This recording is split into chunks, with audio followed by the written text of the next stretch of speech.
While a majority of the action is happening on ice, it's what's happening off ice that's making the games what they are for 2023. While the game is similar to cornhole in nature, the fish-like lure provides different points in different ways. The docking of the Neo Trinidad today marks a special occasion for the city of Ogdensburg and the nation of Spain. One being that this is the first time in 10 years that Ogdensburg has had a tall ship in its docks. For the nation of Spain, well, yesterday marked the 500th anniversary that the original Trinidad became the first ship to finish circumnavigating the globe. Jeff, the plans are to demolish the Letchworth complex here at the Psych Center. It'll include at least 10 buildings, and city leaders say Ogdensburg has been waiting decades for this news. Hey Jeff, the gates to the fair opened at 4 this afternoon. While the rides aren't open until tomorrow, there are plenty of vendors here that are cooking up some good food. Is it more violent behind bars? State data shows in 2021, before the HALT Act was passed, there were around 2,300 assaults on inmates and corrections officers. In 2022, the number jumped to almost 3,000. And SUNY Potsdam isn't alone. UUP say there are 18 other SUNY campuses that are in need of big financial help. Sean, Brynda, 7 News. Ready? Attention, please. Go! 1, 2, 3. Paddlers prepare for Sunday's Dragonboat Festival in Hanover Falls at Postwood Beach. If you've seen canoe racing, Dragonboat racing takes it to another level, as every paddler needs to be in sync with one another. When you're in the boat working together, trying not to mess up your partner, it's a lot of fun, and it just feels really good to be part of this event.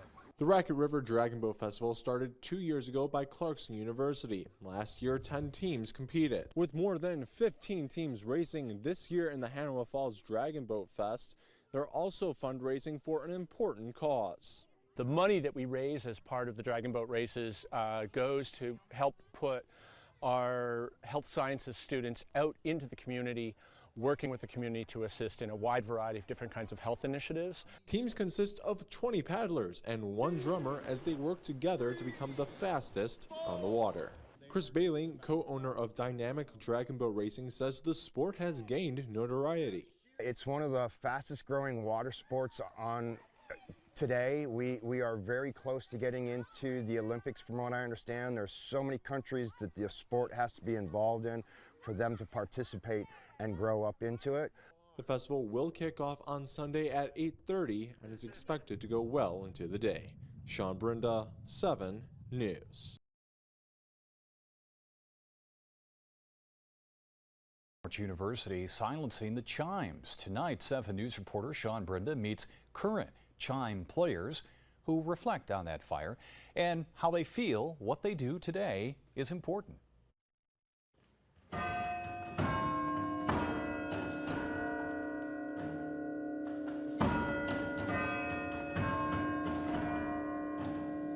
Every weekday afternoon at 5 o'clock, the Bacheller Memorial Chimes can be heard, coming from Gunnison Chapel at St. Lawrence University. Sophomores Hayden Byer, Lila Fenn, and junior Amanda Gagne are responsible for ringing the 10 chimes Monday through Friday, a long-held tradition that has continued since the chapel was built in 1926. It kind of feels like a mini concert because, you can play whatever songs you want. You can find songs and then transpose them into the key that can be played on the bell. So it is really like a mini concert. Since the memorial chimes were installed, they would play every day until they were silenced in 2013, 10 years ago today on October 6th, when the chapel bell tower caught fire.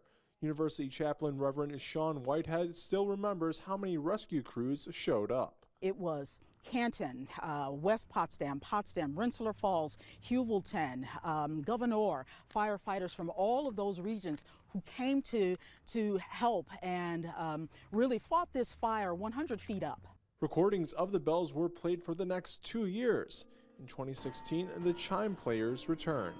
Gagne says playing the chimes is part of Canton's identity and brings out a sense of pride for herself and those who played before her. Whenever, I've talked with some people telling them how I ring the bells, they're always like, oh, I thought they were automated. And I'm just like, no, this is longtime tradition that I absolutely love being a part of. Loud and proud as ever, the bells are important to the identity of the Canton community. Sean Brynda, 7 News.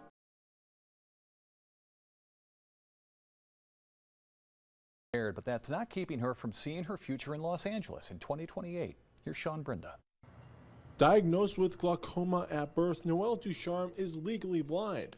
That doesn't affect her when playing her favorite game, goalball, a sport played by the visually impaired. Noelle was introduced to the game 2 years ago at Camp Abilities in Brockport. Participants play in teams of 3 and try to throw a ball past opponents and into their net to score points.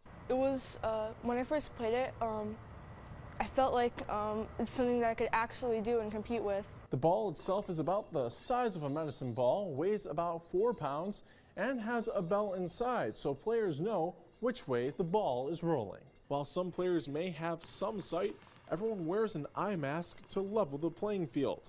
Ropes let competitors know where they are on the court. Noelle and her mother Sarah practice at Morristown Central.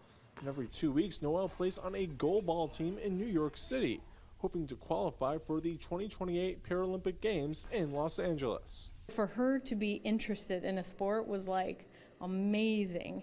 She's very shy, very quiet. So for her to be so outgoing like this, as a total go-getter, it was like amazing. When practicing at the Morristown gym, Noelle appreciates her classmates' support. My classmates say that it's cool and they would like to see more of it. Playing as much goalball as she can and hoping to become a member of Team USA in 5 years. Sean Brynda, 7